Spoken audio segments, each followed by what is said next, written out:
Indiana with a high, as you just heard, in the mid-70s. Please take some time to enjoy it. Did you know that just a quick 20-minute walk in the sunshine is probably one of the most healthiest things you can do to extend your life? This is something that my wife Caroline, our youngest son Zach, and I try to do every single day. And I have often talked about the importance of health and becoming your own CEO. And with this in mind, there was a major announcement just made by HHS Secretary Robert F. Kennedy Jr. that, quite frankly, hasn't been getting enough airtime. This will greatly positively impact the health of all Americans. I want to share this announcement with you before we get to today's guest. Gary, please play that clip. In the final months of the election, President Trump repeatedly called for removing toxins from our food supply. He added his voice to the millions of Maha moms who were touting the Make America Healthy Again agenda. The first step is radical transparency, because right now, not even the U.S. government knows what's in our food. In 1958, the government created a designation called Generally Recognized as Safe, or GRAS, so that we can make common ingredients like salt and baking soda exempt from testing. But today, it isn't just salt and baking soda. Food companies and cooperative regulators have enlarged the GRAS exemption so that these companies can decide for themselves whether a substance is generally recognized as safe. No FDA approval is needed. European nations, on the other hand, require that a chemical be proven safe before it becomes a food ingredient. In our country, the GRAS standard means that every chemical is presumed safe until proven dangerous, and that proof might not happen until millions of Americans are sick with chronic disease. This mass experiment on the American population with GRAS has, in short, been a catastrophe. We now have around 10,000 chemicals in our food, while Europe has only 400. For example, titanium dioxide, potentially linked to DNA damage and cancer, is banned in the EU, but it's in our children's food. Potassium bromate, a suspected carcinogen, banned in Europe and Japan. And you guessed it, it's in our children's bread. Food dyes such as red dye 40 and yellow 5 and 6 come with warning labels in Europe. They're linked to behavioral issues in children, but in the U.S., they're generally recognized as safe. I can't really blame the food companies. They're just doing what we've allowed them to get away with in a system that's taken on a life of its own. We all agree now that it's time to change the system, and that's exactly what we're going to do. I am today directing the FDA commissioner to start the process of changing the rules to eliminate the self-affirming GRAS pathway for new ingredients. I'm also directing the FDA and NIH to ramp up post-market assessments of GRAS chemicals currently in our food so that we can rapidly identify the compounds that are making Americans so sick, and so that American consumers and regulators can make informed decisions. This issue isn't going away. Moms aren't going to return to wanting chemicals in our food that are banned in other developed countries. And he's right about that. The generally recognized as safe GRAS is, let's just say, way outdated. And I don't know if you heard, basically there's over 10,000 different types of ingredients that are allowed in our food here in America, that in other parts of the world, it's only about 400, So bottom line, this is and will be a monumental step forward towards hopefully cleaning up the health crisis facing all Americans that has led to America being last among all industrialized nations regarding health outcomes. If you'd like to join in the discussion today, talk about this or any other relevant topic, you can call or text us at 502-571-0970. Again, that phone number is 502-571-0970. We would absolutely love to hear from you. I am super excited about today's program. Our special guest is no stranger to this program and honestly conservative values in our state. He founded and is currently the executive director of the Commonwealth Policy Center, a conservative policy group based in Frankfurt. He was also named by Kentucky Today as one of the 5 most influential lobbyists in the state of Kentucky. And on top of everything else, he is the author of a recently released book that goes by the name of Christianity and Politics. Welcome back to Kentucky's Voice, Richard Nelson. Bob Scott, it's great to be on the program with you. Always an honor to have you, Richard. And while I'm thinking about it, if somebody wants to get your book, and it's a great read, how can they do that? Yeah, they can find it on Amazon, Barnes and Noble. It's on, I think, Audible as well. We have an audio version for people who drive. And Bob, I'll add this if I could.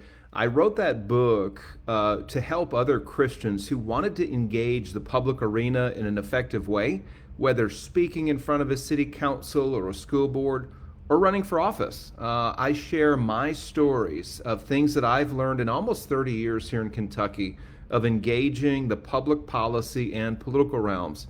And it's been well received. It's been endorsed by Al Moeller, Andrew Walker, Herschel York, notable Kentuckians who are in the public space.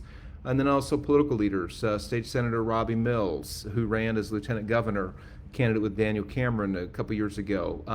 It has been, it's an encouragement to me, by the way, that I've had those kind of folks endorse this. But my goal was to help other Christians to engage well. We've got so many opportunities, Bob, as you know, to step into the public arena, to be salt, to be light, to bring truth.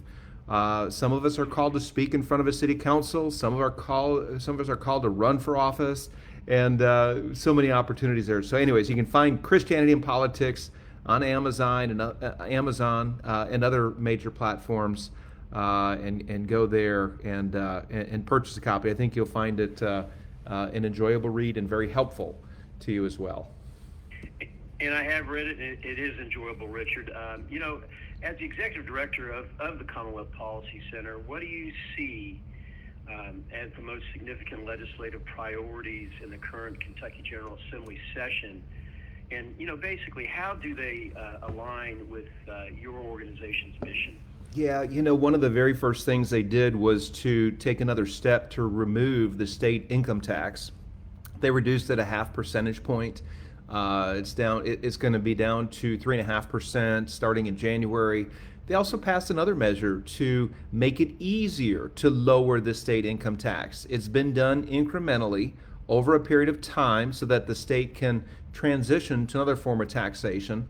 But this is one major issue that CPC has worked on since we began in 2012, and that is to shore up fiscal integrity in our government. We believe that government should live within its means, that people should be taxed less.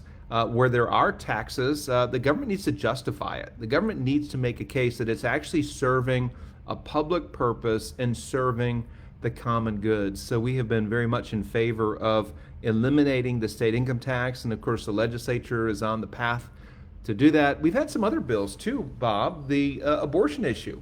When we set out in 2012, we aimed to get rid of abortion on demand in Kentucky. For 99% of the abortions in Kentucky, they were convenience abortions. They were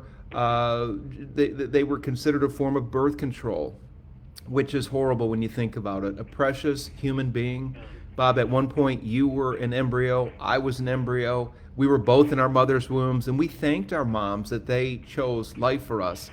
But for much of the history of this country, they haven't been able to do that. And pick that up on the other side of this break. Yeah. You are listening to Kentucky's Voice. My special guest today is Richard Nelson with the Commonwealth Policy Center. Yeah.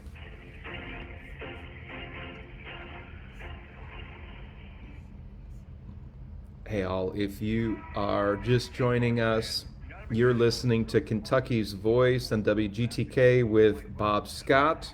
I'm Richard Nelson here, and we are talking about issues and current events, some of the things that are going on in the Kentucky General Assembly as well. And I'm going to give an update on several bills that CPC has worked on. It's been a good session, by the way.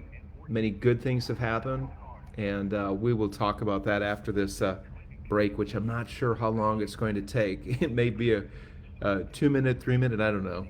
But anyways, if you care to call in, this is live. It is Tuesday, March the 18th, 11:16 Eastern Time in the morning.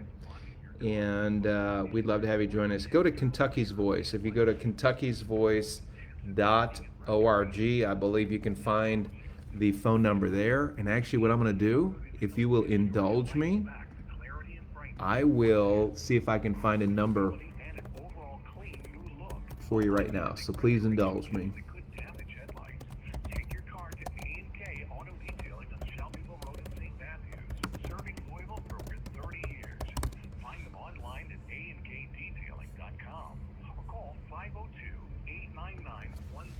Okay. The number is 502-968-1220 to call in with any questions or comments that you have to join this live broadcast. Go to Kentucky's Voice, 502-968-1220, and we would love to hear from you. Actually, here's another number.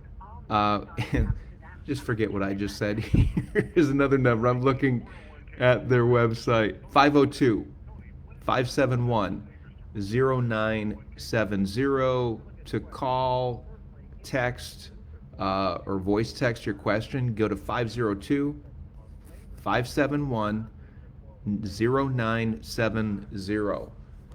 Check in and we'd love to hear from you. So we are on station break at the moment. We should be back in just live on the air in just a minute or two. So what's on your mind? What issues of concern do you have for the state government? Maybe there's legislation that you'd like to hear about, or issues that you're concerned about. So that we can get the most out of that 401k for you and safeguard that money for your future. Thanks, Tony. Okay. Still on radio, a break here, commercial break. Veterans, we're no strangers Okay. to helping. What's going on at the national level? Maybe there's some issues there that you're concerned about. The Trump administration, good, bad, or otherwise. Love to hear your thoughts there. We're often the first to help on this. There's no question about it. But we do have one question for the veterans listening. When is the last time you reached out for help? Perhaps it's time to do for yourself what you would do for others. If you or someone you know needs resources, whether it's for stress, finances, employment, or mental health, don't wait. Reach out. Find more information at va.gov/reach. Okay, stand by. I think we're going to come back in just Brought to you a by the moment. United States Department of Veterans Affairs and the Ad Council. Now, back to Kentucky's Voice Radio, online at kyvoice.org. To be a part of the program, call or text your comment to 502-571-0970. And welcome back to Kentucky's Voice with my special guest today, Richard Nelson, Executive Director of the Commonwealth Policy Center based in Frankfurt. Richard, before we went to break, I believe that you were starting to talk a little bit about House Bill 4, I guess that would be the DEI bill that is, I guess, being sponsored by Shelbyville Representative Jennifer Decker. Yeah. What are your thoughts about that? Of course, it addresses issues of diversity, equity, and inclusion. And obviously, I have a pretty good idea where you stand on it, Yeah. as I'm sure most conservative Christians do. You know, especially when you're talking about relating to principles of fairness and individual merit.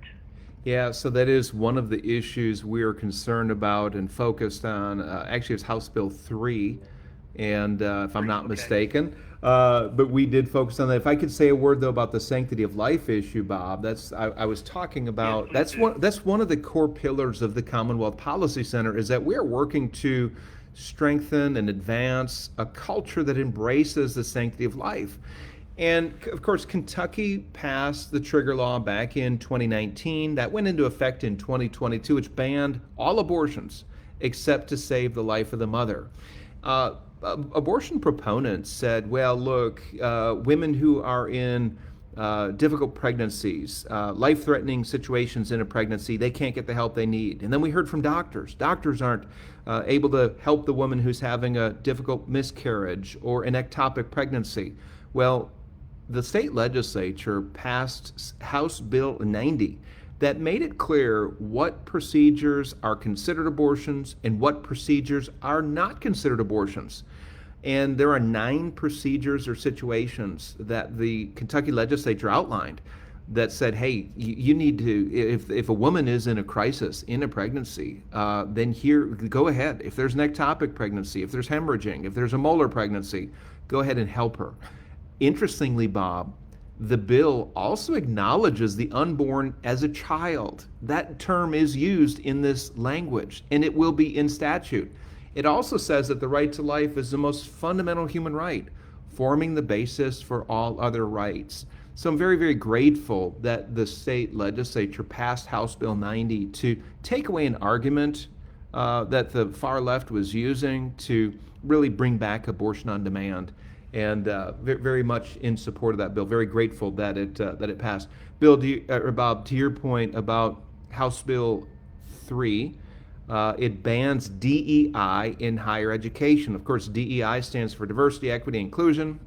And in the past, there have been race-based policies that looked at skin color or ethnicity and put students, whether they were new applicants or whether they were applying for a scholarship, or even hiring decisions in staff.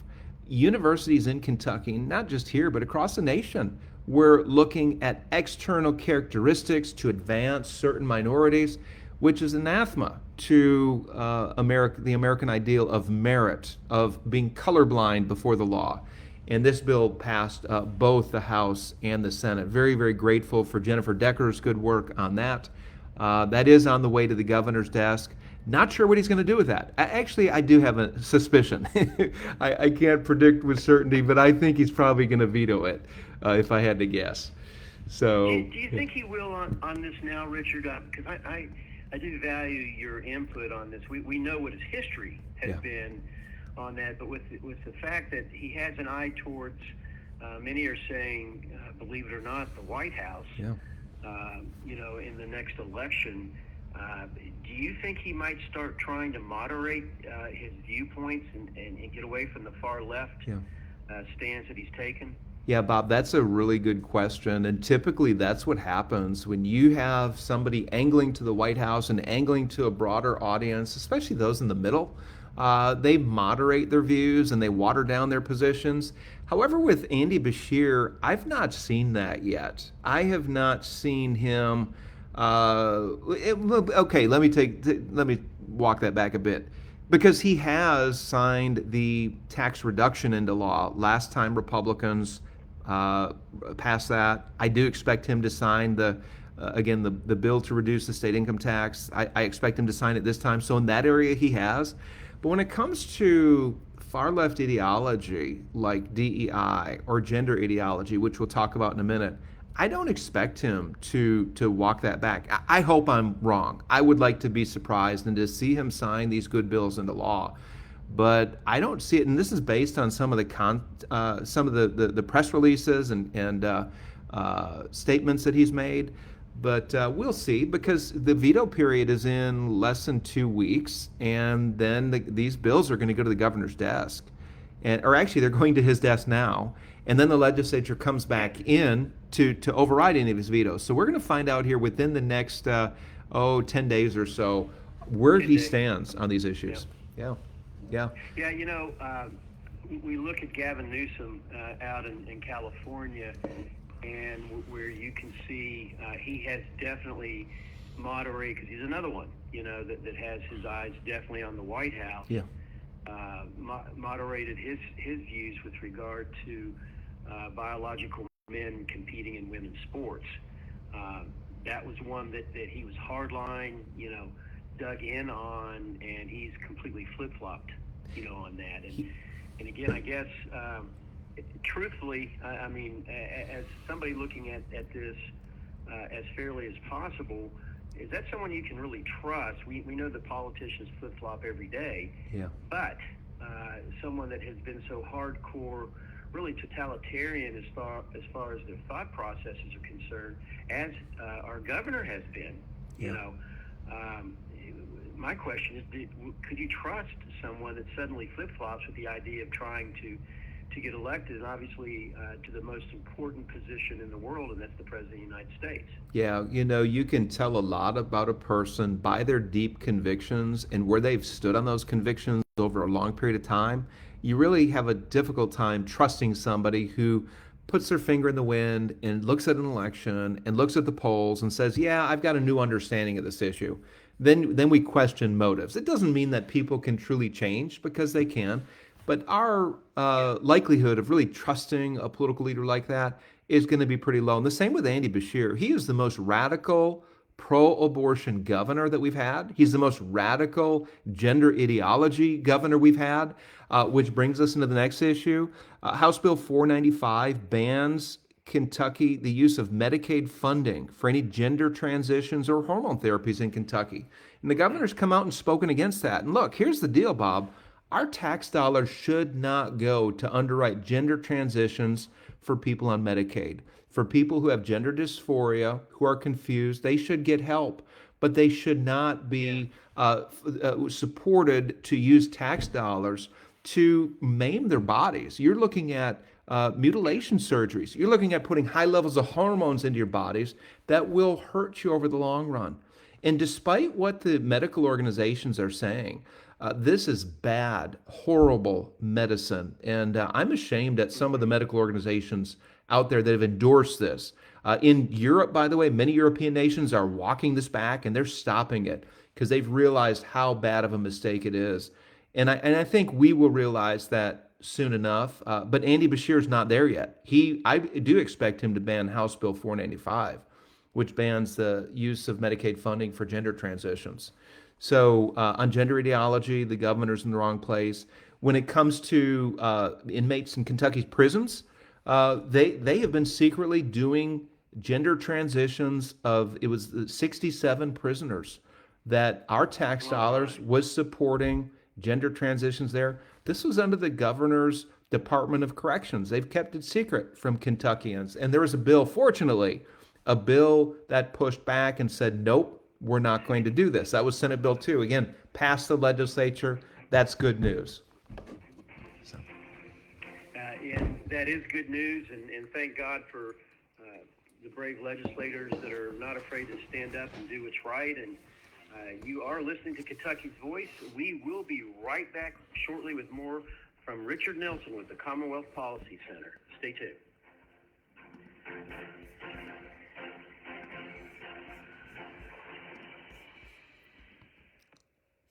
Hey all, thanks for sticking in and joining us. I know these commercial breaks are a little bit long and a little bit tedious, but I guess that's what pays the bills. You are listening to Kentucky's Voice on WGTK FM in Louisville. That's let's see, AM 970. I don't know the FM. Bob Scott is the host of the program. I'm Richard Nelson, the guest on today's program, and we are talking about various issues in the Kentucky legislature. The majority of the legislative session is behind us. We are in the veto period where the governor is looking at bills that have passed, and he has a chance to either sign these bills into law, or he will veto them, or let them pass into law without his signature. So we are in this 10-day period or so, and then the legislature comes back for 2 days. That is the veto override period. And this is where the state legislature, House and Senate, will consider any vetoes that he's made, and they can override those vetoes, which this is an interesting time. So I expect in the next 10 days here to see a number of vetoes. We mentioned gender ideology, the use of tax dollars to underwrite gender transitions and hormone therapy. That bill passed. I expect the governor to veto that. I think there's a likelihood that he vetoes the bill that would stop gender transitions of inmates in Kentucky's prisons.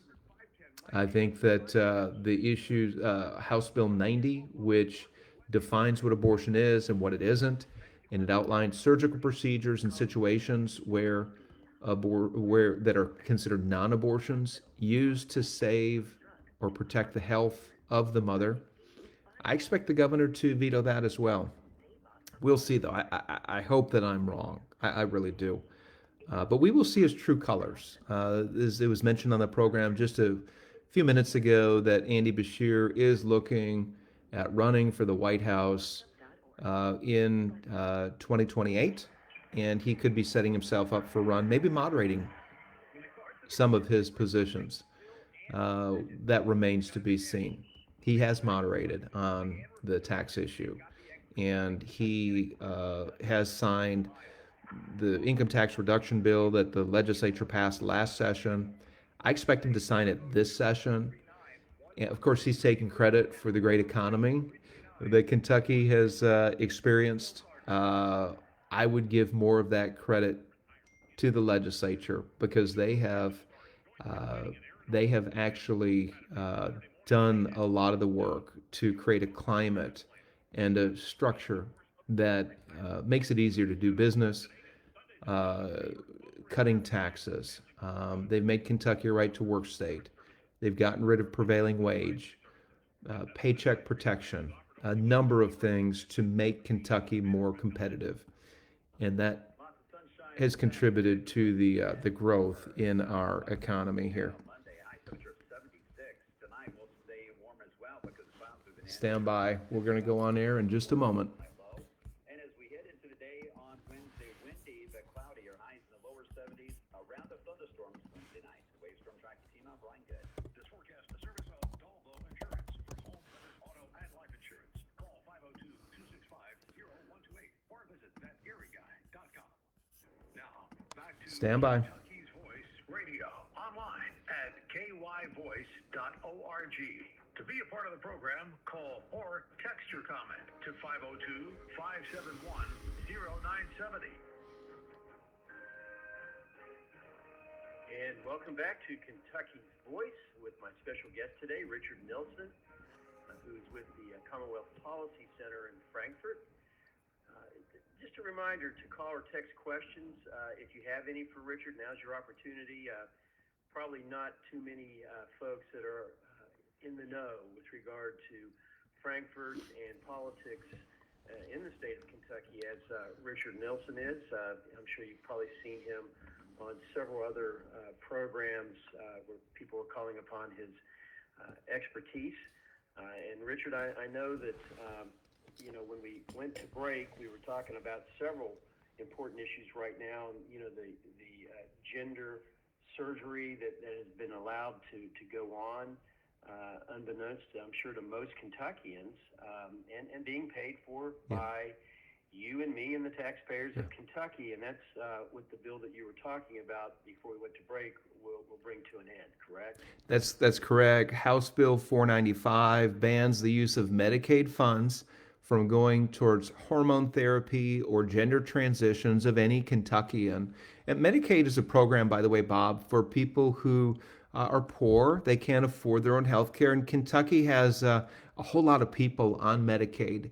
And there are a couple things here. One is gender transitions are unhealthy and harmful in the long run.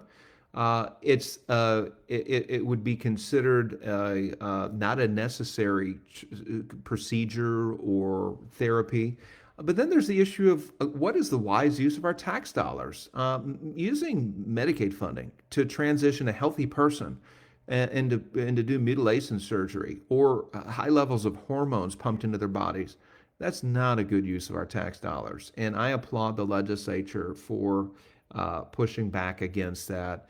And that was really a good move based on a number of different reasons. By the way, I think that was a bipartisan vote. I think we had some Democrats that voted for that one as well, but But as I mentioned, I'm not optimistic that Andy Bashir will support that and sign into law. I'm expecting a veto on that one. Yeah, and that is interesting because, and really good to see and hear. You're not seeing that yet going on at the federal level as far as Democrats coming over and truthfully just siding with what the American people want to see happening and what they voted for. This past November, and I know that another bill that's been closely followed, especially by a hot topic among many of our listeners. I believe it's Senate Bill 60, Religious Liberty Bill, that it's being called, and and I know this is something that a lot of Kentuckians are looking at and wanting some insight on that as well. Yeah, so Senate Bill 60 was introduced by Steve Rawlings, and this strengthens Kentucky's Religious Freedom Restoration Act, and it would provide for if a government official violated somebody's religious freedom, then that person could sue and say, you violated my conscience or you violated my religious freedom, and that's one of the main provisions of that bill. It did pass the state Senate. It's in the House. It has not been acted upon in the House. That doesn't mean that they might not take it up right before or during that 2-day override session. But even if that's the case, it'd have to get past the governor's desk. Bob, there have been a number of religious freedom bills introduced in the legislature. I'll share a couple of them. House Bill 37 would have stopped or prevented churches from requiring to collect sales tax if they have a food sale or if they've got Upward Basketball League and they're selling jerseys and things like that. Believe it or not, the churches, if they bring in over a threshold, it's a couple $1,000s, something like that, they actually have to send sales tax into the state, and House Bill 37 would stop that. There's another bill, Senate Bill 59, which would exempt churches from providing housing for homeless people or people who are in need. It would allow them to bypass local planning commissions in order to get permission to serve those who need a place to stay. And we already mentioned Senate Bill 60, which expands religious freedom in general. Senate Bill 132 would extend conscience rights that protect the conscience rights of healthcare workers in Kentucky.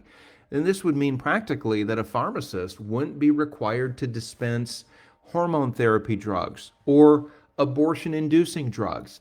That bill passed the Senate, but it is stuck in the House. That's Senate Bill 132. Again, any of these bills that pass the Senate could be taken up during the 2-day override period when the legislature reconvenes, but they would have to make it past the governor's desk if the House did take action on any of them. And when will they reconvene again? Because I had new State Senator Aaron Reed was on my show yesterday, and I know that's been one of his frustrations as a newly minted senator to see good legislation that they worked very hard to get passed in one chamber, only to have it go and die a slow death on the other side. And he talked about several, that seems to be happening in the House without honestly much rhyme or reason, to that happening. Where are we right now with regard to this period? When will that be taken back up again? Yeah, so the state legislature reconvenes on Thursday, March the 27th, and then they will be in all day then, and then all day March the 28th. And that's where the House can take action on any of these bills. Bob, you bring up a good point. The state Senate tends to be more conservative in Kentucky. They've been more aggressive, passing conservative legislation.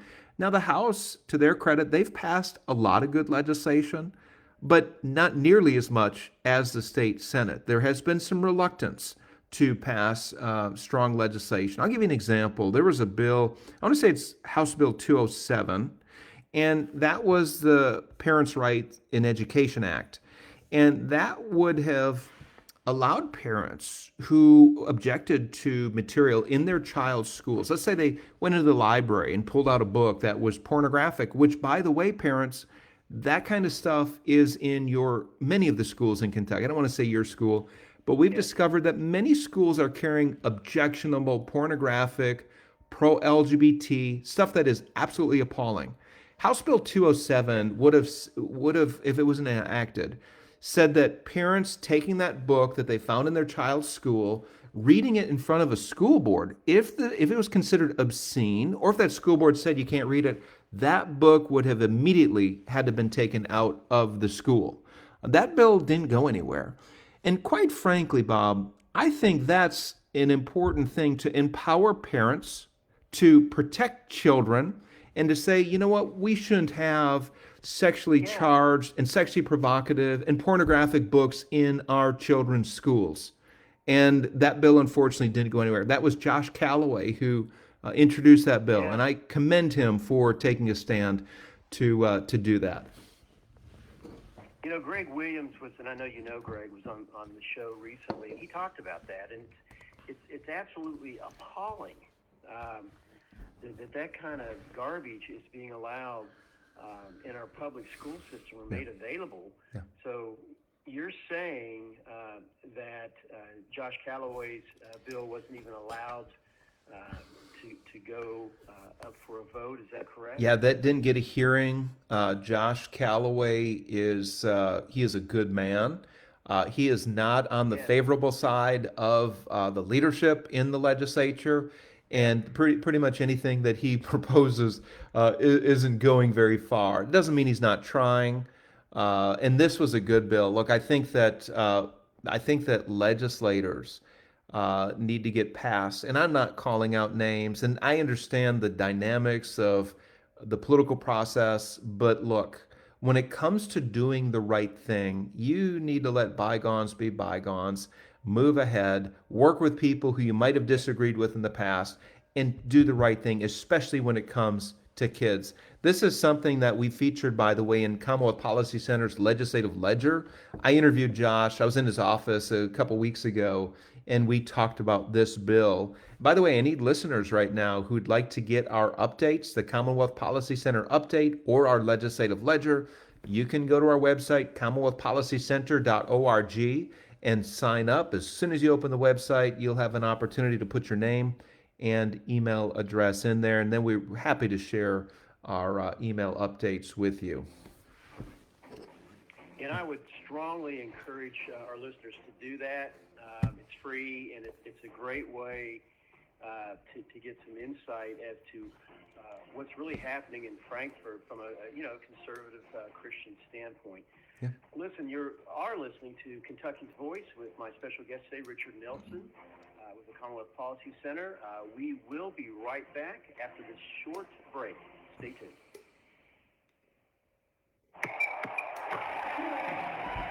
Hey everybody, we are on another commercial break. Thank you all for hanging in and tuning into this program.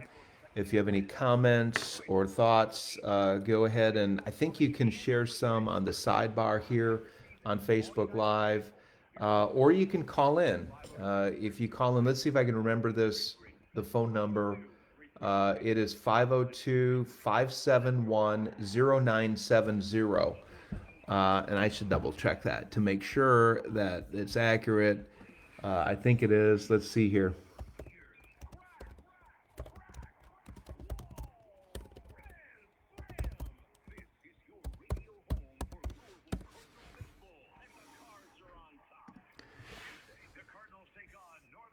Okay, 502. Here's the number, 502-571-0970. You can call, text, or voice text your question or comment about the program to that number. Again, 502-571-0970. What do you think about House Bill 207, which would have allowed parents who objected to any pornographic book or any objectionable book in their kids' public school library? or in their curriculum. And if they were to take that in front of the school board and read a passage out of it, and if they were told you can't read that, it's obscene, then immediately that book would have to be dropped from that public school. If that sounds like it's unnecessary or that's not happening, well, that actual situation happened with the mother of a daughter in middle school in Jefferson County Public Schools who found a very inappropriate, obscene book in their daughter's middle school library, took it to the school board to read it. And one of the school board members said, "Wait, you can't read that passage." Think about that for a minute. There was something that was considered obscene and objectionable that was going to be shared in a public forum, and that school board member essentially said, "You can't share that here, but we're going to allow it to remain in your daughter's middle school." There's something wrong with that picture, and it grieves me, not just that line of thinking, but it grieves me that there are children, middle schoolers, 5th, 6th, 7th graders, 8th graders, exposed to that kind of material. We should be protectors of them. We should guard their impressionable hearts and minds and keep that stuff from them, not open the door to things that are quite simply wrong and inappropriate and corrupting. So that's my 2 cents on that issue. That was House Bill 207 that did not pass. Looks like we have a caller calling in as soon as we get back from break. Again, that number, if you want to call in, call 502-571-0970. Call, text, or voice text your question or comment, again, to 502-571-0970. We should be coming back from this station break here in just a moment. Thank you so much for hanging with us on the Kentucky's Voice program. This is out of Louisville, WGTK 970 AM, and here we are. Voice Radio online at kyvoice.org. To be a part of the program, call or text your comment to 502-571-0970. And welcome back to the final segment of today's show, Kentucky Voice. My special guest has been Richard Nelson, the Executive Director of the Commonwealth Policy Center in Frankfort. Our phone number is, again, 502-571-0970 if you want to try to get a quick question in. I know we do have one caller on hold who we'll go to in just a second. Dave, if you're still there, we're going to be coming right to you. But Richard, someone else also texted in and wants you to repeat your contact information about ordering your book. Yeah. And also might as well go ahead and give that information on how they can get your newsletter. Yeah, thank you, Bob, and I appreciate the interest there. My book, Christianity and Politics, a memoir of spiritual formation and field guide for Christians in the public arena, can be found on Amazon, Barnes & Noble, and other major platforms as well. But just go to Amazon. That's probably the simplest place to find it. Again, Christianity and Politics by Richard Nelson. Go to Amazon. And to get our e-newsletter or legislative ledger, you can go to our website, commonwealthpolicycenter.org. That's just the name of our group spelled out, commonwealthpolicycenter.org. And you can sign up right on the very front page. You should have a drop-down box. It should open up immediately. And you can put in your name and email address. And we would be glad to include you in our email updates. And by the way, if you sign up today, we have an update going out tomorrow. We have another legislative ledger where I give an update on several of the bills that we're talking about here on the program. And Richard, and thank you for that. We do have a caller on the line who has been waiting patiently. Dave, are you still there? Yes, sir. All right, thank you for your Yes, wait. sir, I am. Do you have a question for Richard Nelson?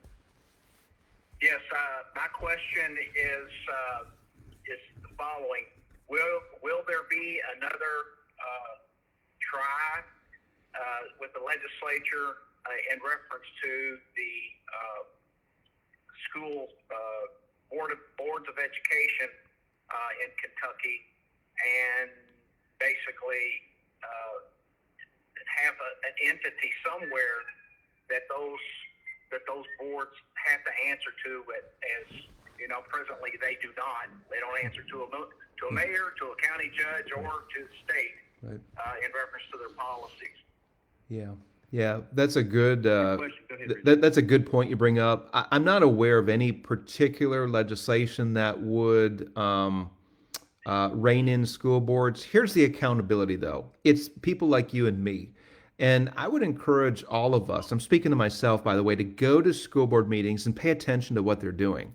And if we're unhappy with what we're discovering there, we need to be willing to run for office or find somebody to run and support some other people to run who are more conservative. And by the way, this is one of the things that Commonwealth Policy Center does, is we train candidates how to run effective races. And we're going to be doing candidate trainings later this year. School board seats will be up on the ballot next year. Next year's midterm elections. The filing deadline is I want to say the third or fourth Tuesday in January 2026. That's not very far off. So if we want to change the school boards, we need to be willing to step in there and change them ourselves. We either hold them accountable, or we run for office ourselves, or we find somebody to run and we support them. But we really need help on our school boards, and I appreciate that call. Yeah, thank you, Dave. Do you have a follow-up question?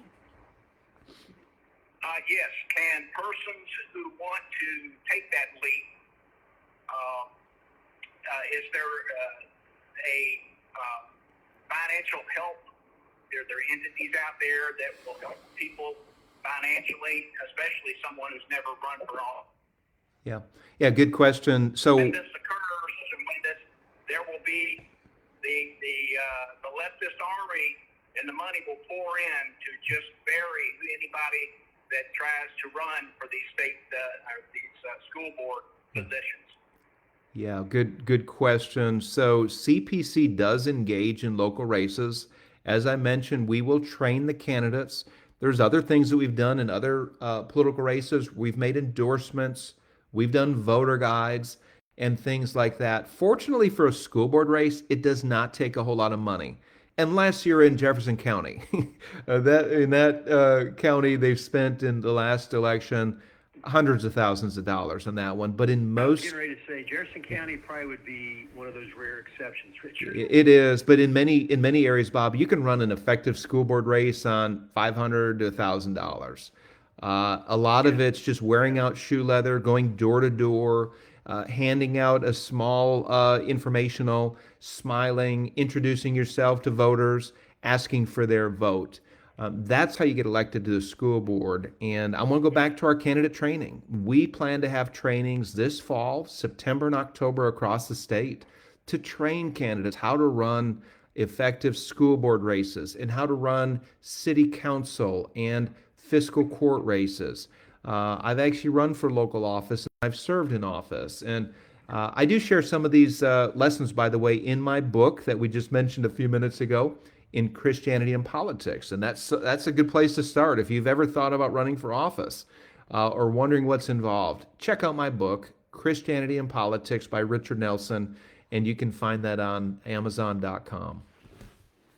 You know, and I'd like to, Dave, put in a quick endorsement for Richard's training. And anybody listening, I've had the opportunity to sit through a couple of these trainings, and they are very thorough and really will give everything from A to Z on how to run an effective campaign. And I'll tell you, there is no organization doing that kind of training better in the state of Kentucky than the Commonwealth Policy Center. Do you have a final comment, Dave? Yes, I'm a retired JCPS teacher, and I can tell you that to be able to compete, it's going. Everything you're saying is correct, but in Jefferson County, you're going to have deep pockets to be able to compete with them, and because it's horrendous. they're so diabolical. They recently had an open meeting for people to come and voice their opinions on if you like what they're doing, yes or no. And they made it at 7 o'clock or 8 o'clock in the evening at 28th and Market down in the hood. And they know that most people that are opposed to what they do are not going to go down at dark at nighttime at 28th and Market at Shawnee High School and attend the meeting. And it worked because they had film of it, WHAS filmed at 11, and there was no, and it was basically an empty room. Yeah. So Yeah, and they're smart in how what they do. yeah, a lot of gamesmanship. And thank you for your call, by the way. Yeah. Does get played, Richard, and Louisville is a very unique situation because the left has a really strong grip on this city. Yeah. And what they have done down through the years to consolidate their power. Now we are seeing some glimmers of hope that's coming through as far as more conservative thought coming out. But I know the school board has been, I guess, a very large hill or mountain to try to overcome. I know we only have a couple of minutes to go in the program. Richard, do you have any final thoughts? Yeah, I want to encourage those who are concerned about our schools, those who are concerned about the curriculum, about education performance, and Jefferson County Public Schools is Exhibit A as to what's happened when schools have become politicized. We've seen gender ideology proposed. We have a DEI department in Jefferson County Schools that gets over $30 million a year in funding, Bob. We wrote a report on this not too long ago. They're doing things that have nothing to do with educating children. They're trying to keep pornographic books in the schools. Corey Shull was the person who called out this mother. I won't name her, but Corey Shull is for keeping pornographic, obscene books in the schools. It's a train wreck when you look at the test scores, when you look at the kind of things that they're teaching kids, and that's a shame. And until enough parents care and want to engage well, whether it's showing up at the school board meetings, whether it's contacting school board members, whether it's running for office, whatever it might be, they're going to continue doing the same thing. Here's the good news. We can change this. We have the power in our hands to change this. And this is something, by the way, that CPC has firsthand experience in doing when we set out to change the state legislature. So anyways, check us out on the web. Go to our website, commonwealthpolicycenter.org, to get our email updates or to contact me. You can contact me through the website as well. Go to commonwealthpolicycenter.org. Thank you, Richard Nelson. You've been listening to Kentucky Voice. Kentuckiana's Voice. Thank you. 970 WGTK Louisville. Online at K. All right. Thank you all for tuning in. Appreciate you. Again, if you want to get our email update, go to our website, commonwealthpolicycenter.org. Thank you all again for joining me. God bless you and enjoy the rest of your day.